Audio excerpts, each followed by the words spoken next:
Oh Père, que nous avons besoin de toi, que la vie est vide sans Christ, que ta parole est merveilleuse. Notre âme a été créée exprès pour refléter ton visage. Notre âme ne peut pas être satisfaite avec autre chose que le comble de ton amour. Nous avons besoin, Père, d'avoir Christ dans sa plénitude au fond de notre être. Et c'est avec ce désir, conscient de notre vocation céleste, conscient également de notre origine et de la misère de la vie des hommes sur cette terre à laquelle nous avons participé, qui nous entoure, qui nous écrase, conscient de notre besoin suprême de pouvoir vivre l'éternité déjà dans le temps, de voir ta face au milieu des ténèbres qui nous entourent, de connaître la pureté de Christ au milieu de la pourriture morale, sociale qui nous enveloppe. C'est conscient de tout cela que nous venons à toi, Seigneur. Toi qui es notre seule ressource, notre seule espérance. Et toi qui as versé le sang de ton Fils pour nous réconcilier avec toi. Père, nous venons t'adorer, te demander de toucher notre cœur, de nous parler, de nous rapprocher de toi, de nous sanctifier, de nous donner un désir toujours plus énorme de te connaître, de te suivre, de te posséder, d'être possédé par toi et de pouvoir remplir notre vocation sur cette terre. Seigneur, nous te demandons que tu gardes ma bouche et mes pensées pour que rien ne vienne se glisser dans l'étude de cet après-midi qui ne vienne pas de toi. Garde-nous de toute erreur, Seigneur, de toute futilité, de tout ce qui serait simplement charnel, de tout raisonnement humain, de tout ce qui serait simplement des traditions. Mais donne-nous de pouvoir vraiment sonder ta parole et de voir clair, de savoir quel est notre destin. Père, nous dépendons de toi maintenant, nous dépendons de ton esprit, nous comptons sur ta fidélité, sur ta promesse. Mais donne-nous ta parole pour l'amour du Seigneur Jésus-Christ. Amen.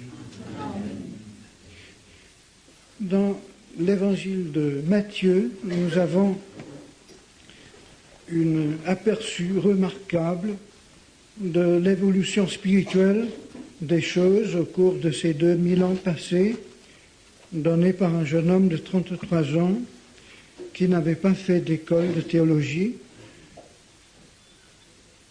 qui était charpentier. Dans le chapitre 13 de Matthieu, nous avons 7 paraboles dont le Seigneur Jésus nous donne lui-même l'explication de 3.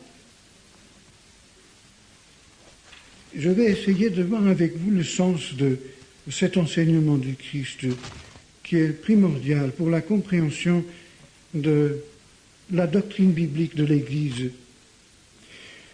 Mais pour comprendre le chapitre 13, nous devons tout de même nous référer au chapitre 12, puisque tout cela s'est passé le jour même où Jésus a prononcé ces paraboles.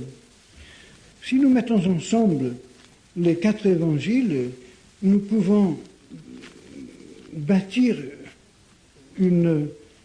un tableau absolument extraordinaire de ce jour, ce seul jour dans la vie de Jésus, que j'appelle quelquefois le grand jour critique en Galilée, qui est arrivé après à peu près 2 ans de ministère de Jésus, où il y a eu un tournant complet dans son optique, dans son ministère. Il a changé complètement d'enseignement à partir de ce jour. Dans le chapitre 13 et verset 1, nous lisons ce même jour. Jésus sortit de la maison et s'assit au bord de la mer. Et c'est là qu'il a commencé à parler en parabole. Avant ce jour-là, Jésus n'enseignait pas en parabole. Il utilisait toutes sortes d'illustrations, mais il n'enseignait pas en parabole. Il disait ouvertement, eh bien, le royaume de Dieu est proche, repentez-vous, etc. Il ne parlait pas en parabole. Mais à partir de ce jour, il a commencé à parler à la foule en parabole. Et en privé, il expliquait tout à ses disciples. Et il a préparé ses disciples pour une toute nouvelle notion du royaume de Dieu. Jusqu'à ce moment-là, il disait le royaume de Dieu est proche. Il peut venir maintenant. Mais à partir de ce jour, il parlait du royaume de Dieu en mystère, en secret. Dans le chapitre 12, au verset 22, nous lisons que Jésus venait de guérir un homme démoniaque, et les pharisiens, au verset 24, ont dit que cet homme ne chasse les démons que par Belzébul. On avait déjà dit cela sur Jésus-Christ, plusieurs fois avant, mais l'évangile de Marc nous montre que les scribes qui ont dit cela étaient descendus de Jérusalem. Et Jésus semble avoir considéré cette accusation, ce jour-là, comme étant une sorte de décision officielle de la part du Sanhédrin de Jérusalem. Et Jésus a dit, ce péché ne sera jamais pardonné. Plus bas, dans ce chapitre, au verset 32, il dit « Quiconque parlera contre le Fils de l'homme, il lui sera pardonné, mais quiconque parlera contre le Saint-Esprit, il ne lui sera pardonné, ni dans ce siècle, ni dans le siècle à venir. » Jésus a dit, en somme, vous pouvez me crucifier, m'arracher la barbe, me cracher la figure, me fermer les yeux avec des coups de poing, me clouer sur une croix, me tuer, et encore je pardonne. Pardonne-leur, ils ne savent pas ce qu'ils font. Mais dire que l'Esprit qui agit en moi, qui guérit les muets, qui ressuscite les morts et qui apporte la parole de Dieu est un démon, ça c'est impardonnable. Il a dit, je pardonne tout ce que vous faites contre moi, mais non pas ce que vous faites contre l'Esprit qui est en moi. Et effectivement, ce péché n'a pas été pardonné. La génération qui a mis Jésus-Christ sur la croix a vu la destruction de Jérusalem et la dispersion mondiale d'Israël. Dieu a attendu encore une génération pour que les enfants qui voyaient plus clair que les parents qui avaient condamné Jésus puissent vraiment apprécier le sens de toutes ces choses. Et finalement, le jugement de Dieu est tombé. Ce péché n'a pas été pardonné. Et c'est ce jour même que Jésus a commencé à enseigner en parabole. Et dans le chapitre 13, il parle de choses qui étaient cachées aux yeux des scribes, des autorités juives, et que même les disciples ne comprenaient pas encore que Jésus devait enseigner et expliquer en privé en donnant la clé de ce symbolisme. Et si nous lisons tout ce chapitre d'un seul coup, d'un seul trait, nous voyons qu'il y a une seule pensée dans l'esprit de Jésus-Christ. Il prépare ses disciples pour deux choses. Pour la conception du royaume de Dieu en mystère, non pas un royaume de Dieu ouvert avec la gloire de Dieu, la Shekinah de Dieu ouvertement déclarée sur cette terre avec un Israël régénéré, Jérusalem, la ville du grand roi, etc. Mais un royaume de Dieu qui est au milieu de vous, dispersé partout, persécuté parmi toutes les nations, qui rassemble des rachetés de toute langue, de toute tribu, pour former le noyau d'une nouvelle partie de l'action de Dieu au cours de l'évolution de cet univers jusqu'à l'accomplissement de la promesse de Dieu. C'est-à-dire Jésus-Christ introduit ici la notion de l'Église. Et je ne vais pas analyser en détail toutes ces paraboles que vous connaissez probablement très très bien, même par cœur, certains d'entre vous, mais j'aimerais tracer la pensée de Jésus au travers de ce chapitre et voir comment l'histoire justifie les prédictions de Jésus-Christ et la manière dont Jésus a voulu éviter, il a voulu que ses apôtres voient clair et évitent des gaffes magistrales, des erreurs sataniques qui ont finalement déformé la notion de l'Église pour la tourner dans un autre sens, contraire à la volonté de Dieu. Un semeur sortit pour semer. Et la semence tombe partout avec deux résultats. Des terres qui ne rapportent rien et des terres qui portent du fruit. Il y a d'abord 3 sortes de fausses conversions. Le long du chemin, la terre est endurcie, piétinée par tous les passants, et comme le cœur qui n'est ni dans le monde, ni dans l'Église, ni dans le royaume de Dieu, ni dans le royaume de Satan, l'homme qui ne veut pas se décider, qui est entre les deux, qui vacille tout le temps, et en même temps, dur. Une terre qui serait bonne si elle était labourée, si elle était ouverte, mais qui ne reçoit pas la semence. Le résultat, c'est que le diable vient enlever la semence avant qu'elle ne puisse commencer à pousser une racine.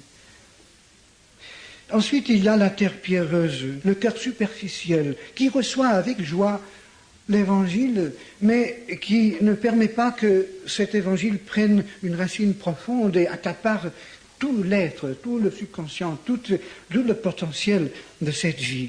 Et le résultat, c'est que dès que viennent les difficultés, les persécutions, l'opposition satanique, tout s'évapore, tout disparaît, il n'y a pas de fruit. Et pourtant, il y a une véritable vie qui commence. Est-ce que vous n'avez pas vu des personnes qui apparemment sont converties, nées de nouveau? On a vu une action de la grâce de Dieu dans le cœur de ces personnes. J'ai eu des personnes qui ont témoigné dans la rue avec moi, qui ont prêché l'évangile et qui après ont renié Jésus-Christ. On se demande comment cela peut arriver. Et cela rejoint la pensée de l'écrivain qui nous a donné l'épître aux Hébreux, dans le chapitre 6, un passage qui a troublé beaucoup de personnes, mais qui s'explique de façon très facile, à mon avis, où il est parlé de personnes, verset 4, Hébreux 6, 4, des personnes qui ont été une fois éclairées, qui ont goûté le don céleste, qui ont eu part au Saint-Esprit, qui ont goûté la bonne parole de Dieu, les puissances du siècle à venir, et qui sont tombés. Il est impossible qu'ils soient encore renouvelés et amenés à la repentance, puisqu'ils crucifient pour leur part le Fils de Dieu et l'exposent à l'ignominie. Des personnes qui ont goûté le don céleste et ont été éclairées, ont eu part au Saint-Esprit, et pourtant qui ne sont pas sauvés, qui ne sont pas nés de nouveau. Comment expliquer cela? Eh bien, chacun de nous, avant de naître dans ce monde, nous avons vécu pendant 9 mois dans le sein de notre maman. Une véritable vie humaine qui se développait. Comme dans le cas de pas mal d'êtres humains, il y a une véritable action de la grâce de Dieu. On voit l'œuvre du Saint-Esprit dans la vie de certaines personnes, mais qui n'aboutit pas à la nouvelle naissance. Et malheureusement, parfois, dans nos réunions d'évangélisation et dans nos moments de conseil spirituel et de cure d'âme, nous disons quelquefois à la personne, eh bien, tu es né de nouveau, mon vieux, puisque tu crois, tu es né de nouveau. Et la personne part en se croyant né de nouveau sans savoir même ce qu'est la nouvelle naissance. Est-il étonnant que cette personne, finalement, rechute?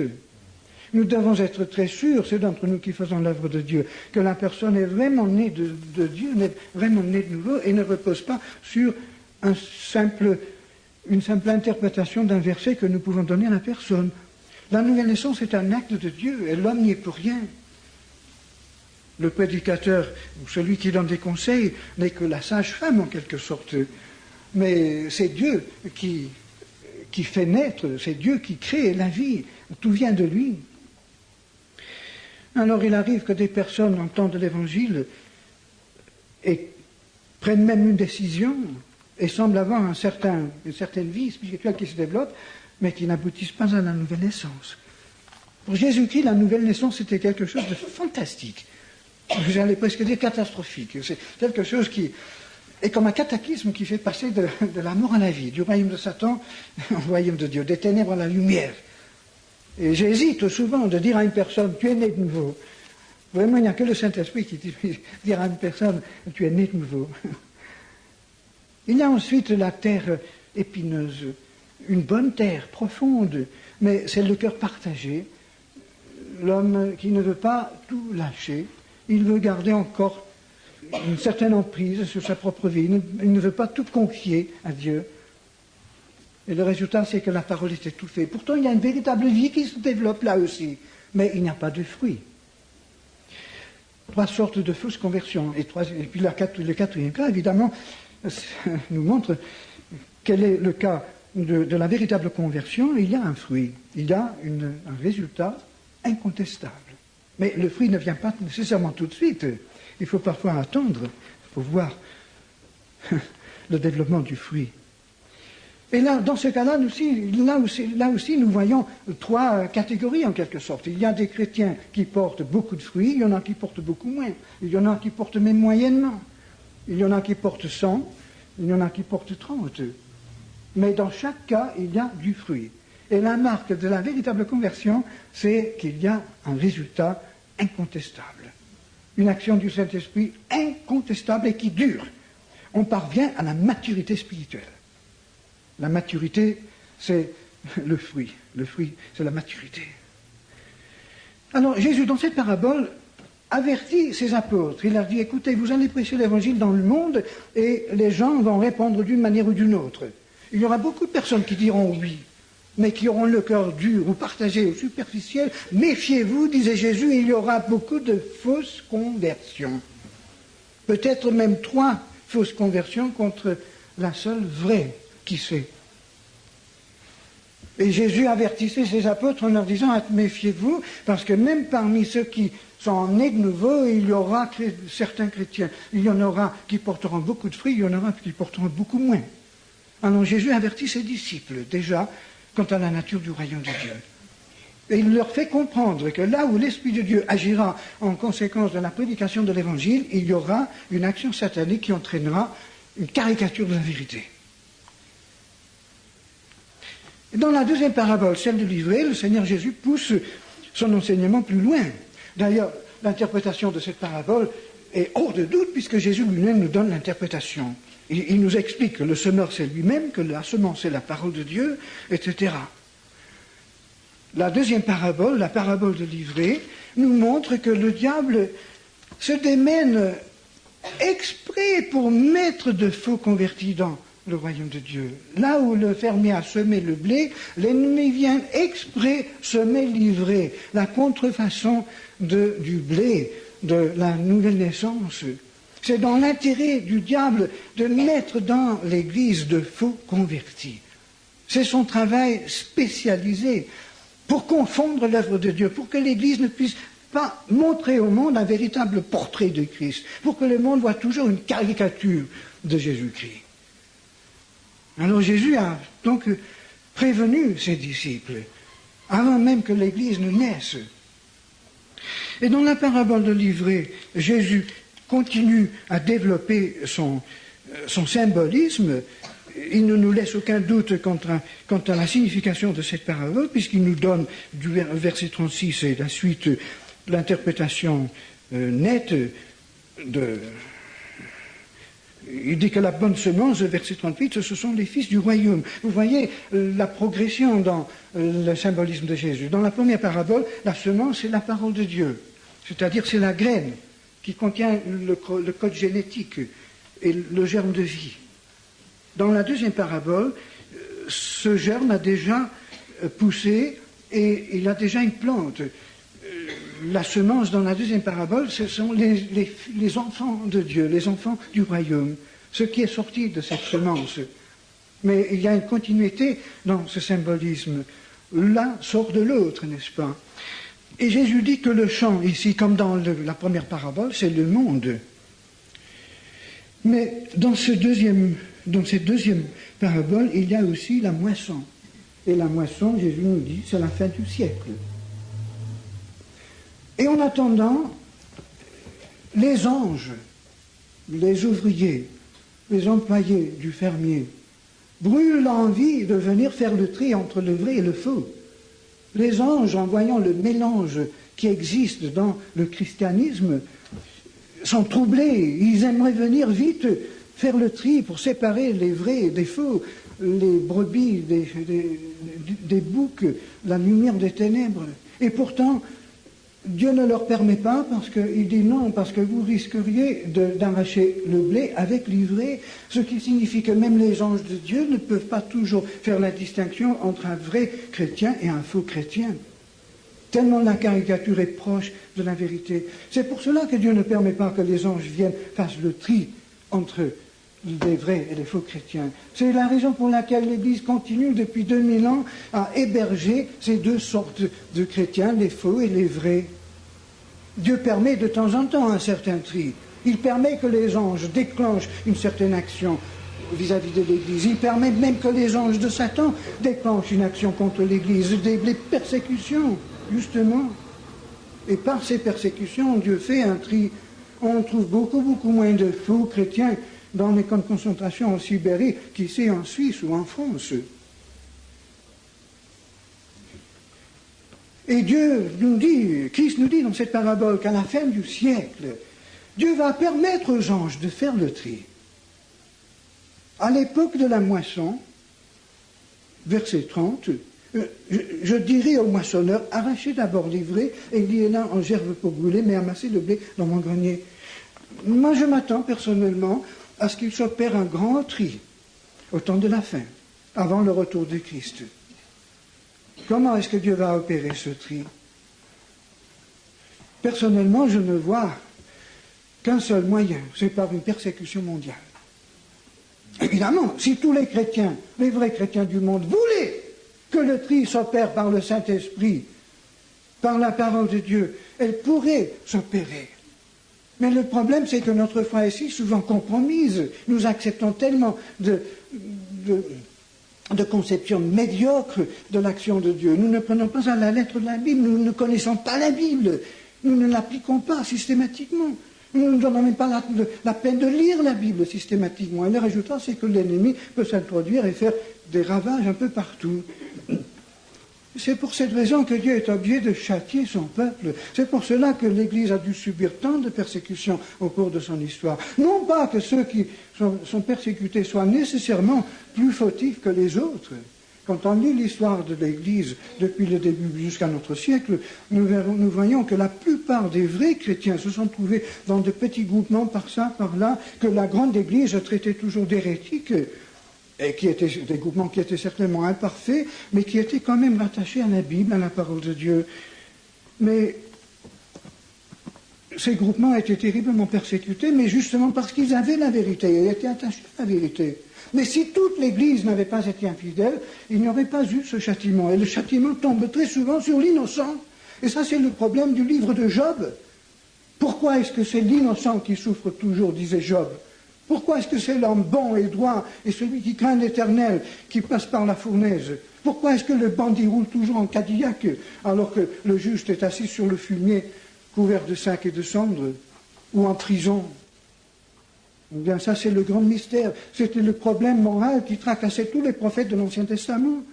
C'est un peu le thème du livre des psaumes.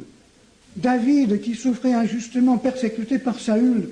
Les autres prophètes, Jérémie en prison parce qu'il disait la vérité et parce qu'il pleurait sur son peuple. C'est toujours le problème. Dans ce monde, c'est le juste qui souffre. Et c'est l'injuste qui est riche et qui est bien vu. Et Jésus a même dit, en regardant autour de lui, malheur à vous qui êtes riches, et heureux vous, mes disciples, qui êtes pauvres. Malheur à vous qui riez maintenant, heureux vous, mes disciples, qui pleurez maintenant. Jésus a renversé les rôles. Il a renversé toutes les conceptions philosophiques et religieuses. Oui, c'est vrai que l'Église qui souffre est généralement celle qui est plus fidèle que celle qui ne souffre pas. Mais c'est à cause de l'infidélité de la masse que la petite minorité généralement souffre. Mais du fait que Jésus dit qu'à l'époque de la moisson, et qui est justement la fin du siècle, Jésus va dire au moissonneur, arrachez d'abord l'ivraie et liez-la en gerbe pour la brûler, mais amassez le blé dans mon grenier. Cela me fait croire que Jésus-Christ va permettre qu'il s'opère un grand tri avant son retour. Et il me semble, chers amis, que nous commençons à voir l'accomplissement de cette prophétie. Remarquez que Jésus dit, arrachez d'abord l'ivraie et liez-la en gerbe pour la brûler. C'est-à-dire, tout ce qui est fausse Église, de plus en plus est lié en gerbe, est uni. Il y a une unification de tout ce qui est faux dans le christianisme. Et il me semble que cette vision atteint son comble dans l'Apocalypse chapitre 17, où l'apôtre Jean a une vue de quelque chose qui le laisse stupéfait. Il voit la bête écarlate, qui n'est autre chose que l'Empire romain dans sa forme finale, qui n'est pas du tout identique à celle d'autrefois, évidemment.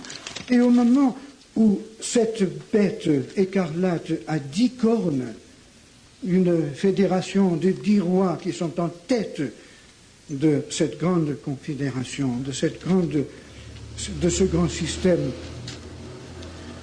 occidental, l'apôtre Jean voit une femme qui domine sur cette bête, sur ce système politique, et elle s'appelle Babylone la Grande, la mère des impudiques et des abominations de la terre.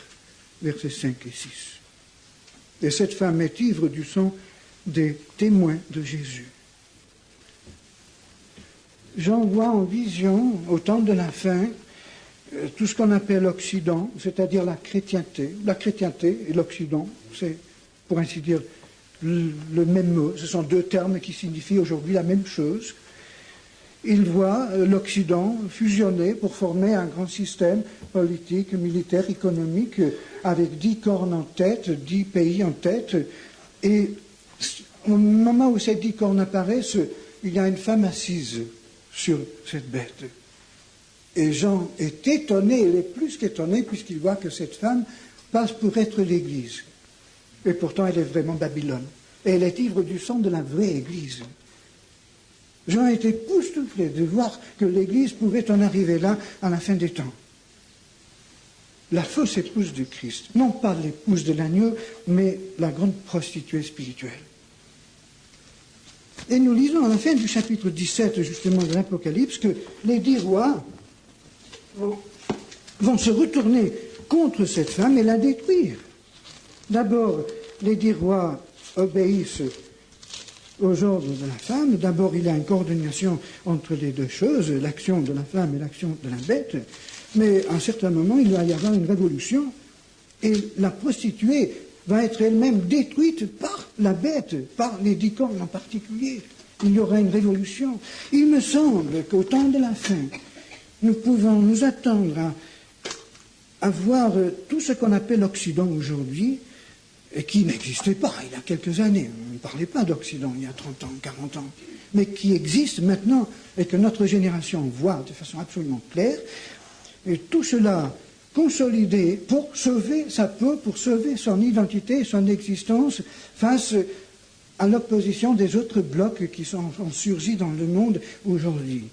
Et en ce moment-là, il y a apparemment une sorte de réveil religieux qui permet que le christianisme reprenne le dessus, comme si dans toutes les églises de l'Occident, on prêchait « unissons en nous et faisons notre pacte avec l'État, entendons-nous avec notre système politique pour sauver notre civilisation chrétienne. » Et tous ceux qui ne veulent pas se joindre au système, ce sont des hérétiques, ce sont des dissidents, ce sont des ennemis, ils sont pour les autres et ils sont contre nous. Et je crois que là, chers amis, c'est le moment où en Occident, nous risquons d'être vraiment au pied du mur et avoir à choisir entre Jésus-Christ et César et entre Jésus-Christ et la prostituée. Et je me demande combien d'églises existantes, bien structurées, qui existent depuis des siècles, tomberont dans le piège. Je pense à ce qui s'est passé il y a seulement une trentaine d'années, ou un peu moins, en Chine, lorsque les communistes ont pris le pouvoir. Ils ont dit d'abord, nous ne touchons pas à la religion. Mais au bout d'un an ou deux, une fois qu'ils étaient vraiment bien assis à la tête de ce grand pays chinois, ils ont établi un comité de 4 hommes chrétiens très connus, mais libéraux de tendance, et par le moyen de ce comité, a eu finalement une influence sur toutes les églises et toutes les missions en Chine. Le premier acte de ce comité, en suivant les ordres du gouvernement, c'était de créer une unification générale de toutes les églises et de toutes les missions. Le comité donnait des recommandations, Bible en main. Dieu a voulu, Christ a voulu que son Église soit un, comme lui est un avec le Père. Donc unissons-nous, comme nous le dit l'État communiste. Et la majorité d'églises ont accepté de s'unir sur une base non biblique. C'était exactement ce que l'État communiste voulait, puisque de cette manière, la police pouvait repérer toutes les églises, tous les pasteurs, tous les anciens, tous les responsables, toutes les heures de réunion, tous les lieux de culte, etc. Tout était maintenant connu, centralisé dans l'informatique officielle. Ensuite, il a fallu, pas à pas, éliminer les prédicateurs trop fidèles purger la littérature, enlever tous ceux qui avaient collaboré avec les missionnaires étrangers, etc., etc. Il a fallu finalement avoir dans toutes les églises des classes d'endoctrinement communiste une fois par semaine. Il a fallu qu'on mobilise tous les enfants et la jeunesse dans la jeunesse communiste nationale. Il a fallu éliminer tous les hommes qui prêchaient encore fidèlement la parole de Dieu et les faire remplacer par des hommes de paille. On les mettait en spectacle sur la place publique, on les accusait de vol, d'escroquerie, d'immoralité, de tout ce qu'on veut, et ils étaient éliminés et renvoyés à l'intérieur pour travailler à la terre, dans des camps, dans des communes. En 10 ans, les communistes ont pu avoir un pouvoir absolu sur toute la Chine. Et tout témoignage visible de Jésus-Christ a disparu. Je sais que Christ a continué à œuvrer clandestinement, mais à quel prix? Au prix de combien de souffrances et de persécutions? Je crois que si en Europe aujourd'hui, en Occident, une autorité venant de droite ou de gauche nous imposait une dictature semblable, les méthodes seraient les mêmes. Et je me demande à quel point nous, les chrétiens, nous verrions clair si on nous disait, par exemple, de nous unir par force à une grande organisation non biblique, mais dite chrétienne. Et là, nous avons à répondre devant Dieu face à la question œcuménique. Dans le vrai sens du mot, moi, je suis à 100% œcuménique. D'ailleurs, je me considère le frère de tout autre enfant de Dieu sur cette terre. Et si seulement nous pouvions passer outrepasser toutes nos barrières dénominationnelles, sectaires, je ne dis pas tout réduire à une formule uniforme. Non, Dieu ne veut pas faire disparaître toute la variété qui existe dans le corps de Christ. Dieu a créé la nature avec une variété infinie. Et Dieu veut que son Église soit remplie de variété. Seulement, il veut que malgré la variété, malgré la différence de personnalité, malgré la différence de tendance, nous soyons tous un comme Christ est un avec son Père. Le fait que nous sommes ici de tous les milieux possibles et unis autour de la parole de Dieu, autour de la personne de Christ, c'est déjà un œcuménisme vrai. Mais si seulement dans tout le monde, les chrétiens pouvaient achever cet œcuménisme vrai, eh bien, nous n'aurions pas besoin de faire face à un œcuménisme faux. Mais je crois que c'est parce que les chrétiens ne s'aiment pas, ne sont pas unis, et restent sur leur position, sont jaloux les uns des autres, se méfient, et veulent mettre une circonférence, une barrière, chacun autour de sa petite paroisse, de son champ d'action, et empêcher les âmes de passer librement là où elles trouvent les vrais pâturages qui peuvent satisfaire à leurs aspirations spirituelles. Cet esprit sectaire nous met devant une réalité affolante. Alors que l'Église n'arrive pas à atteindre une véritable unité spirituelle, le diable met devant nous une unité, une fausse unité, que nous serons peut-être obligés d'accepter ou bien de refuser au prix de notre vie ou de notre liberté. C'est extraordinaire comme le charpentier de Nazareth, dans ces quelques paroles qu'il nous donne, dans ces paraboles, prévoit un peu toute l'histoire de la chrétienté, toute l'histoire de l'Église, et mettait ses apôtres en garde avant même que l'Église ne naisse concernant ces choses, et leur montrer chaque fois la voie à suivre. Nous arrivons maintenant à la troisième parabole, verset 44, que Jésus n'explique pas. Il ne trouve pas nécessaire d'expliquer cette parabole. La parabole du trésor caché dans le champ. Et l'homme qui l'a trouvé le cache et dans sa joie, il vend tout ce qu'il a, il achète le champ. Le champ, c'est toujours le monde. Mais dans le monde, il y a un trésor. Et ce trésor, c'est la vraie Église. Et Jésus-Christ, pour obtenir ce trésor, il a vendu tout ce qu'il avait et il a donné sa vie pour acheter le champ. Il a acheté le champ. Il a versé son sang pour chaque être humain, même pour Hitler et Staline. Mais ce qui l'intéressait, c'était le trésor. Le fait qu'il a versé son sang pour chaque être humain est la preuve que pour lui, chaque être humain est aussi précieux que les autres. Jésus attache une valeur suprême à chaque âme. Jésus voulait sauver tous les hommes. La Bible dit textuellement que Dieu veut que tous les hommes soient sauvés et parviennent à la repentance. Il ne veut qu'aucun périsse. Il veut que tous viennent à lui. Et Christ est mort pour que chaque être humain soit sauvé. Mais Dieu savait avant la fondation du monde que la majorité des hommes refuserait sa grâce et cracherait à la figure du Christ. Et Christ a acheté le champ pour avoir le trésor. Il savait qu'il y aurait quand même une minorité d'êtres humains qui accepteraient son sacrifice et qui seraient sauvés. Et alors, la troisième parabole, c'est au verset 31 et 32. C'est le grain de sénévé. Et qu'un homme a semé dans son champ. Le champ, c'est toujours le monde. Ici, ce n'est plus le grain de blé, mais c'est quand même un grain. C'est un grain de sénévé. Et Jésus a pris exprès l'image du moutardier, de la moutarde, du sénévé, parce que, si vous faites un tout petit peu de culture, vous savez très bien que le moutardier ne pousse normalement pas plus haut que cela. Si vous voulez remplir votre terre d'une grande forêt, vous ne commencerez pas par mettre des grains de sénévé. Et Jésus dit que c'est la plus petite semence, c'est-à-dire c'est la semence qui nous donne la plus petite plante en quelque sorte. Et Jésus dit que le royaume de Dieu, ce royaume de Dieu en mystère, donc l'Église, ressemble à un moutardier. Mais qui a jamais vu parmi nous un moutardier qui soit comme un petit sapin?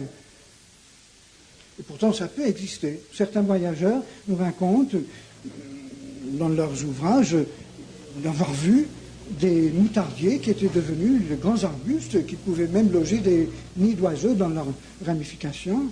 C'est tout à fait exceptionnel, mais c'est une anomalie. Alors Jésus dit, écoutez, l'Église, comme je la conçois, c'est un petit moutardier qui très vite se reproduit pour faire encore 36 petits moutardiers autour de lui et qui remplit la terre de petits moutardiers. C'est-à-dire Jésus concevait l'Église comme une cellule qui se reproduisait et qui remplissait la terre de petites cellules. Maintenant, comment Jésus concevait l'Église? Mais quand il y a une certaine maladie qui s'introduit dans l'organisme du moutardier, il arrive, très très rarement, mais il arrive que cette petite plante, au lieu de canaliser toutes ses énergies dans la reproduction à l'infini de son être, canalise plutôt ses énergies dans la construction d'un grand système administratif, d'un grand arbre. Et l'Église de Christ, qui au début était justement composée de beaucoup de petites communautés, telles que nous les voyons dans le Nouveau Testament, souvent persécutées, l'Église qui est dans ta maison, l'Église qui est dans sa maison, l'Église dans telle et telle catacombe, etc.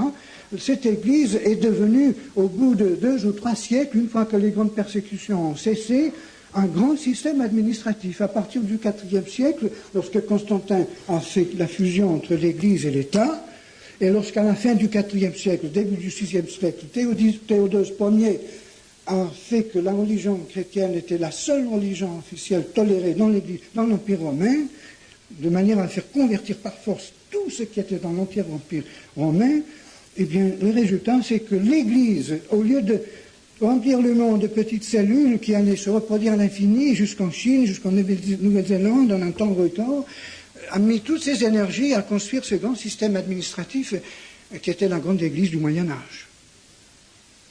Modelé sur l'Empire romain, à tel point qu'on appelait même, on prenait par exemple la terminologie de l'administration romaine et on l'appliquait à l'Église, le mot diocèse, par exemple. Ça vient de Dioclétien, qui était d'ailleurs un grand persécuteur de l'Église, et qui a vécu à la fin du IIIe et au début du IVe siècle. C'est lui qui a divisé l'Empire romain en diocèses. Et une centaine d'années, voilà que l'Église a commencé à diviser l'Empire en diocèses ecclésiastiques, avec des évêques et des archevêques et tout ce qu'on veut, n'est-ce pas?